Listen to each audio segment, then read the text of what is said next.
बोले श्री गणेश भगवान की जय। बोलो श्री कृष्ण कन्हैया लाल की जय। बोले श्री लक्ष्मी नारायण भगवान की जय। बोले राजा रामचंद्र दरबार की जय। बोले उमापति महादेव की जय। बोले अम्बे मात की जय। आप सभी मेरे प्यारे भाई बहन और दोस्तों का हमारे YouTube चैनल पर आप सभी का स्वागत है। आज हम श्रीमद् भागवत महापुराण की कथा पंचम स्कंध अथ प्रथमो अध्याय की कथा सुनाएंगे। अब यहाँ पर प्रियव्रत का चरित्र, अभी हमारे चौथे स्कंध में आपने सुना होगा कि शंभु मनु की पूरी कथा सुनी। उनके पूरे वंशज जो थे उन्हीं सब की कथा थी, पूरे वंश का कैसा हुआ सब उस कथा हमने सुनाया। अब हमारा पंचम स्कंध में अब अभी हम आ गए हैं, तो प्रियव्रत की कथा पूरी चलेगी। हरि ओम तत्सत। ओम नमो भगवते वासुदेवाय नमः। अब राजा परीक्षित ने पूछा कि मुने महाराज, प्रियव्रत तो बड़े भगवत भक्त और आत्मा राम थे, उनकी गृहस्थ आश्रम में कैसे रुचि हुई, जिसमें फंसने के कारण मनुष्य को अपने स्वरूप की विस्मृत होती है और वह कर्म बंधन में बंध जाता है। विप्रवर, निश्चय ही ऐसे निसंग महापुरुषों का इस प्रकार गृहस्थ आश्रम में अभिनिवेश होना उचित नहीं है। इसमें किसी प्रकार का संदेह नहीं है कि जिनका चित्त पुण्यकृति श्री हरि के चरणों की शीतल छाया का आश्रय लेकर शांत हो गया है, उन महापुरुषों की कुटुंब आदि में कभी आसक्ति नहीं हो सकती। ब्राह्मण, मुझे इस बात का बड़ा संदेह है कि महाराज प्रियव्रत ने स्त्री, घर और पुत्र आदि में आसक्त रहकर भी किस प्रकार सिद्ध प्राप्त कर ली और क्यों कर उनकी भगवान श्री कृष्ण में अविचल भक्ति हुई। बहुत सुंदर कथा है। अब श्री सुखदेव जी ने कहा, राजन, तुम्हारा कथन बहुत ठीक है। जिनका चित्त पवित्र कीर्ति श्री हरि के परम मधुर चरण कमल मकरंद के रस में सराबोर हो गया है, वो किसी विघ्न बाधा के कारण रुकावट आ जाने पर भी भगवत भक्त परमहंसों के प्रिय श्री वासुदेव जी भगवान के कथा श्रवण रूपी परम कल्याणमय मार्ग को प्रायः छोड़ते नहीं हैं। राजन, राजकुमार प्रियव्रत बड़े भगवत भक्त थे। श्री नारद जी के चरणों की सेवा करने से उन्हें सहज में ही परमार्थ तत्व का बोध हो गया था। वे ब्रह्म सत्र की दीक्षा, निरंतर ब्रह्म अभ्यास में जीवन बिताने का नियम लेने वाले ही थे कि उसी समय उनके पिता शंभु मनु ने उन्हें पृथ्वी पालन के लिए शास्त्र में बताए हुए सभी श्रेष्ठ गुणों से पूर्णतः संपन्न देख राज्य शासन के लिए आज्ञा दी। किंतु प्रियव्रत अखंड समाधि योग के द्वारा अपनी सारी इंद्रियों और क्रियाओं को भगवान वासुदेव के चरणों में ही समर्पण कर चुके थे। अतः पिता की आज्ञा किसी प्रकार उल्लंघन करने योग्य न होने पर भी यह सोचकर कि राज्याधिकार पाकर मेरा आत्मस्वरूप स्त्री पुत्र आदि असत प्रपंच से आच्छादित हो जाएगा, राज्य और कुटुंब की चिंता में फंसकर मैं परमार्थ तत्व को प्रायः भूल जाऊंगा। उन्होंने उसे स्वीकार ना किया। आदिदेव शंभु भगवान ब्रह्मा जी को निरंतर इस गुणमय प्रपंच की वृद्धि का ही विचार रहता है। वे सारे संसार में जीवों को अभिप्राय जानते रहते हैं। जब उन्होंने प्रियव्रत की ऐसी प्रवृत्ति देखी तब वे मूर्तिमान 4 वेद और मारीच आदि पार्षदों को साथ लिए अपने लोक से उतरे। अब आकाश में जहां तहां विमानों पर चढ़े हुए इंद्र आदि प्रधान देवताओं ने उनका पूजन किया तथा मार्ग में टोलियां बांधकर आए हुए सिद्ध गंधर्व साध्य चारण और मुनिजन ने स्तवन किया। अब इस प्रकार जगह जगह आदर सम्मान पाते हुए साक्षात नक्षत्रनाथ चंद्रमा के समान गंधमादन की घाटी को प्रकाशित करते हुए प्रियव्रत के पास पहुंचे। प्रियव्रत को आत्मविद्या का उपदेश देने के लिए वहां नारद जी भी आए हुए थे। अब ब्रह्मा जी के वहां पहुंचने पर उनके वाहन हंस को देखकर देवर्षि नारद जान गए कि हमारे पिता भगवान ब्रह्मा जी पधारे हैं। अतः वे शंभु मनु और प्रियव्रत के सहित तुरंत खड़े हो गए और सबने उनको हाथ जोड़कर प्रणाम किया। अब नारद जी ने उनकी अनेक प्रकार से पूजा की। ऐसी सुखदेव जी ने कहा, बता रहे हैं कि परीक्षित नारद जी ने उनकी अनेकों प्रकार से पूजा की और सुमधुर वचनों से उनके गुण और अवतार की उत्कृष्टता का वर्णन किया।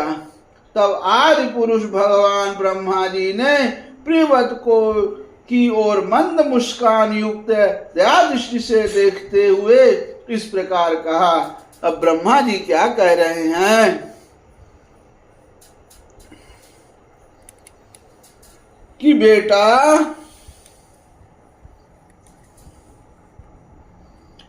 मैं तुमसे सत्य सिद्धांत की बात कहता हूं, ध्यान देकर सुनो। तुम्हें अप्रेम श्री हरि के प्रति किसी प्रकार की दोष दृष्टि नहीं रखनी चाहिए।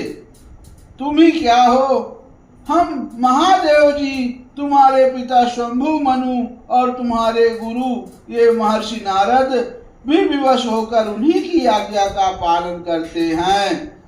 उनके विधान को कोई भी देहधारी ना तो तप, विद्या, योग बल या बुद्धि बल से, ना अर्थ या धर्म की शक्ति से और ना स्वयं या किसी दूसरे की सहायता से ही टाल सकता है।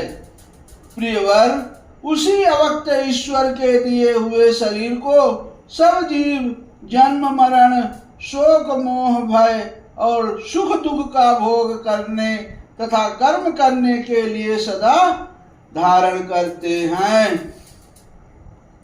वत्स, जिस प्रकार रस्सी से नथा हुआ पशु मनुष्य का बोझा ढोता है, उसी प्रकार परमात्मा की वेदवाणी रूप बड़ी रस्सी से सत्वादि गुण, सात्विक आदि कर्म और उनके ब्राह्मण आदि वाक्यों की मजबूत डोरी से जकड़े हुए हम सब लोग उन्हीं की इच्छा अनुसार कर्म में लगे रहते हैं और उसके द्वारा उनकी पूजा करते रहते हैं।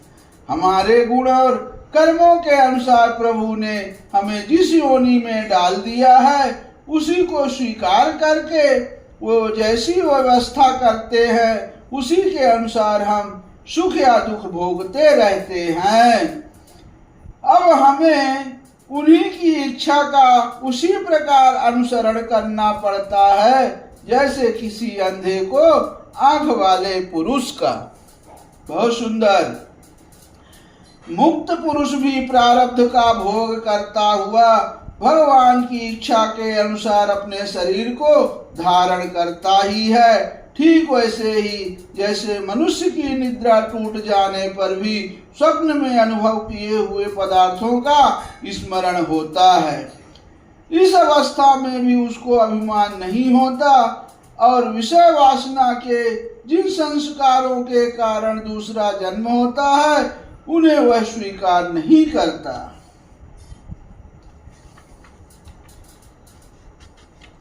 जो पुरुष इंद्रियों के वशीभूत हैं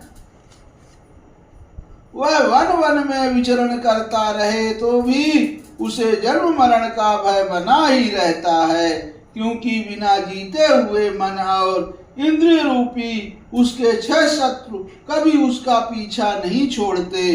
जो बुद्धिमान पुरुष इंद्रियों को जीतकर अपनी आत्माओं में ही रमण करता है उसका गृहस्थ आश्रम भी क्या बिगाड़ सकता है। अब जिसे इन 6 शत्रुओं को जीतने की इच्छा हो वह पहले घर में रहकर ही उनका अत्यंत विरोध करते हुए उन्हें वश में करने का प्रयत्न करे। किले में सुरक्षित रहकर लड़ने वाला राजा अपने प्रबल शत्रुओं को भी जीत लेता है। फिर जब इन शत्रुओं का बल अत्यंत क्षीण हो जाए तब विद्वान पुरुष इच्छानुसार विचर सकता है। बहुत सुंदर। तुम यद्यपि नील श्री कमलनाभ भगवान के चरण कमल की कली रूप किले के आश्रित रहकर इन 6 शत्रुओं को जीत चुके हो तो भी पहले उन पुराण पुरुष के दिए हुए भोगों को भोगो। इसके बाद निसंग होकर अपने आत्म स्वरूप में स्थित हो जाना। बोले श्री हरि नारायण भगवान की जय। अब आगे की कथा है। श्री सुखदेव जी कहते हैं, जब त्रिलोकी के गुरु श्री ब्रह्मा जी ने इस प्रकार कहा तो परम भागवत प्रियव्रत ने छोटे होने के कारण नम्रता से सिर झुका लिया और जो आज्ञा ऐसा कहकर बड़े आदर पूर्वक उनका आदेश शिरोधार्य किया। तब स्वयंभू मनु ने प्रसन्न होकर भगवान ब्रह्मा जी की विधिवत पूजा की। इसके पश्चात वे मन और वाणी के अविषय अपने आश्रय तथा सर्व व्यवहारातीत पर ब्रह्मा का चिंतन करते हुए अपने लोक को चले गए। इस समय प्रियव्रत और नारद जी सरल भाव से उनकी ओर देख रहे थे। अब मनु जी ने इस प्रकार ब्रह्मा जी की कृपा से अपना मनोरथ पूर्ण हो जाने पर देवर्षि नारद की आज्ञा से प्रियव्रत को संपूर्ण भूमंडल की रक्षा का भार सौंप दिया और स्वयं विषय रूपी विषैले जल से भरे हुए गृहस्थ आश्रम रूपी दुस्तर जलाशय की भोग इच्छा से निर्वृत्त हो गए। अब पृथ्वीपति महाराज प्रियव्रत भगवान की इच्छा से राज्य शासन के कार्य में नियुक्त हुए, जो संपूर्ण जगत को बंधन से छुड़ाने में अत्यंत समर्थ हैं। उन आदि पुरुष श्री भगवान के चरण युगल का निरंतर ध्यान करते रहने से यद्यपि उनके रागादि सभी मल नष्ट हो चुके थे और उनका हृदय भी अत्यंत शुद्ध था, तथापि बड़ों का मान रखने के लिए वे पृथ्वी का शासन करने लगे। तदंतर उन्होंने प्रजापति विश्वकर्मा की पुत्री वहिष्मती से विवाह किया। उससे उनके 10 पुत्र हुए। वे सब उन्हीं के समान शीलवान, गुणी, कर्मनिष्ठ, रूपवान और पराक्रमी थे। उनसे छोटी उर्जस्वती नाम की एक कन्या भी हुई। अब पुत्रों के नाम अग्निध्र, इधमजीव, यज्ञबाहु, महावीर, हिरण्यरेता, घृतपृष्ठ, शवन, मेधातिथि, वितिहोत्र और कवि थे। ये सब नाम अग्नि के भी हैं। अब इनमें कवि महावीर और सवन ये 3 नैष्ठिक ब्रह्मचारी हुए। इन्होंने बाल्यावस्था में से ही आत्मविद्या का अभ्यास करते हुए अंत में संन्यास आश्रम ही स्वीकार किया। अब इन निवृत्त परायण महर्षियों ने संन्यास आश्रम में ही रहते हुए समस्त जीवों के अधिष्ठान और भवबंधन से डरे हुए लोगों को आश्रय देने वाले भगवान वासुदेव के परम सुंदर चरणार बिंदों का निरंतर चिंतन किया। उससे प्राप्त हुए अखंड एवं श्रेष्ठ भक्ति योग से उनका अंतःकरण सर्वथा शुद्ध हो गया और उसमें श्री भगवान का आविर्भाव हुआ। तब देहादि उपाधि की स्थित निवृत्ति हो जाने से उनकी आत्मा की संपूर्ण जीवों के आत्मभूत प्रत्यागात्मा में एक ही भाव से स्थित हो गई। अब महाराज प्रियव्रत की दूसरी भार्या से उत्तम, तामस और रैवत ये 3 पुत्र उत्पन्न हुए जो अपने नाम वाले मनवंतरों के अधिपति हुए।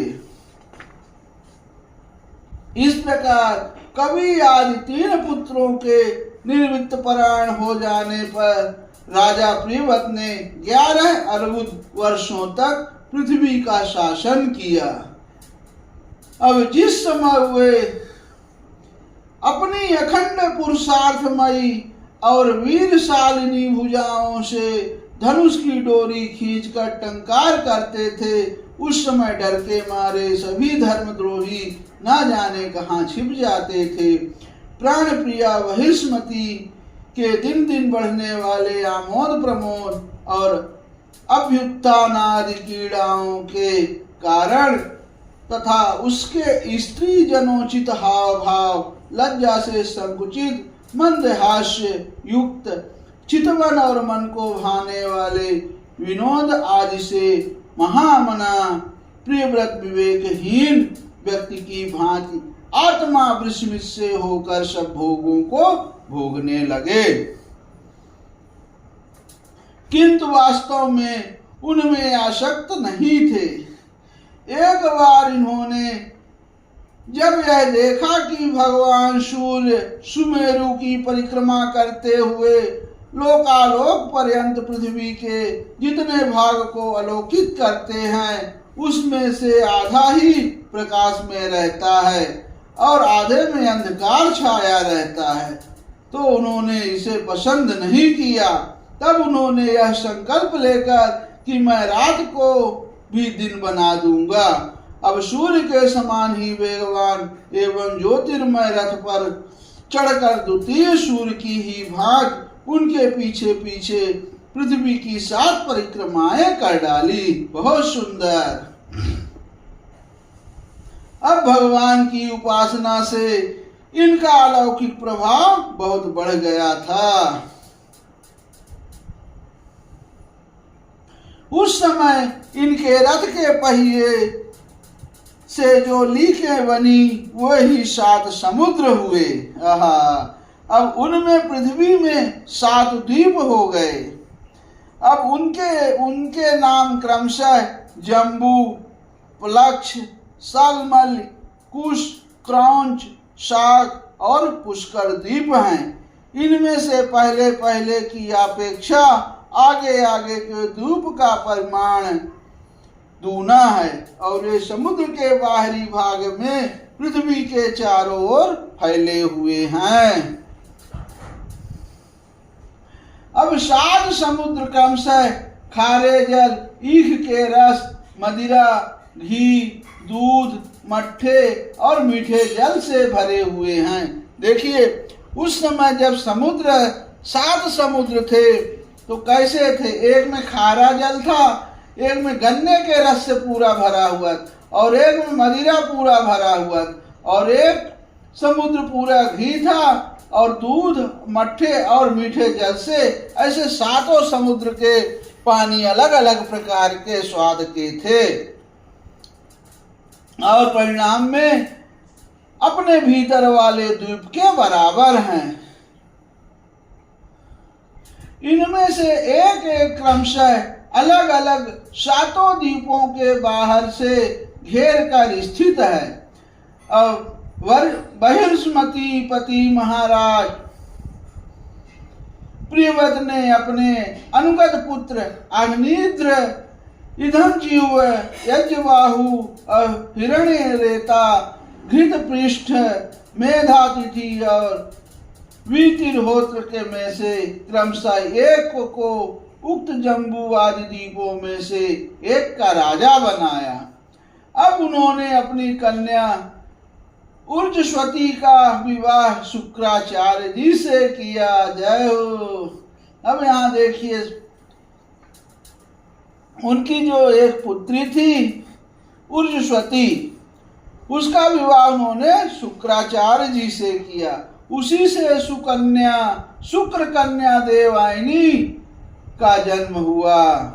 अब राजन, जिन्होंने भगवत चरण बिंदों की रज के प्रभाव से शरीर के भूख, प्यास, शोक, मोह और जरा मृत्यु इन 6 गुणों को अथवा मन के सहित 6 इंद्रियों को जीत लिया है, उन भगवत भक्तों का ऐसा पुरुषार्थ होना कोई आश्चर्य की बात नहीं है, क्योंकि वर्ण बहिष्कृत चांडाल आदि नीच योनि का पुरुष भी भगवान के नाम का केवल एक बार उच्चारण करने से तत्काल संसार बंधन से मुक्त हो जाता है। इस प्रकार अतुलनीय बल पराक्रम से युक्त महाराज प्रियव्रत एक बार अपने को देवर्षि नारद के चरणों की शरण में जाकर भी पुनः दैववश प्राप्त हुए प्रपंच में फंस जाने से अशांत सा देख मन ही मन विरक्त होकर इस प्रकार कहने लगे, ओह बड़ा बुरा हुआ, मेरी विषय लोलुप इंद्रियों ने मुझे इस अविद्या जनित विषम विषय रूप अंधकूप में गिरा दिया। बस बहुत हो लिया, हाय मैं तो स्त्री का कीड़ा मृगी बन गया। उसने मुझे बंदर की भांत नचाया, मुझे धिक्कार है। इस प्रकार उन्होंने अपने को बहुत कुछ बुरा भला कहा।